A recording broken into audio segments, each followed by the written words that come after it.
Hi, I'm Mixa, and I'm currently making a roguelike called Felicity Labs. One of the first things I knew I wanted for Felicity was a fully customizable weapon crafting system, which is cool except for the minor detail that I hate crafting systems in action games. Well, hate is a strong word. It's more like never found any value in whatsoever. And that's not the fault of the games, they're usually very well designed, but instead of my own caveman brain. When I'm playing an action game, I want to do action. I don't want to mull over the minute stat changes of all of my equipment trying to maximize my build. I'm just not that kind of player. For this reason, even though I knew I wanted different gear and crafting in my game, I still wanted to keep the big, broad stat changes of games like The Binding of Isaac. I want my crafting to feel more like Lego than model building, you know?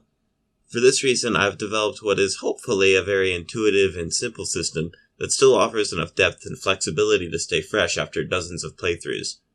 Basically, weapon components are separated into two categories: actual weapons and parts. Weapons are what you'd expect: axes, shotguns, lasers, etc., and parts are things like poison shot, double fire rate, or way increased knockback, basically stat modifiers. Generic parts will be more aligned with traditional stat changes, but as you encounter more enemies and gather more research, new parts with more unique perks can be developed. I still had to develop the actual crafting part of my crafting system, however, and I took inspiration from, of all places, a Roblox game called Road to Granby's. In this game, vehicles are comprised of a bunch of parts that all have some amount of nodes on them that other parts can be attached to. Every single component in the game abides by this system, making for tons of variety and, more importantly, ease of use. Even if you've never seen a part in your life, you can find an open node on your car to attach it to and experiment with the results. So I basically yoinked that system with one major addition: duct tape. Each attachment uses one piece of tape, which is technically a limited resource, so you can't just spend 15 minutes at a workbench trying every single weapon combination until you found the most viable one. Still, I want players to experiment, so tape isn't very rare either. It's just a basic way to prevent people from getting too caught up on optimization. I only added one other limit to my crafting system, which is that you can only have a max of 2 weapons active at once, one using your primary fire and the other using your ult. As funny as having 5 shotguns duct taped together may be, I think the logistics of operating that many weapons would defeat the purpose of an intuitive system.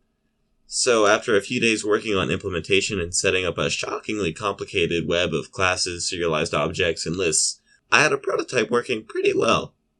With that said, it's really ugly.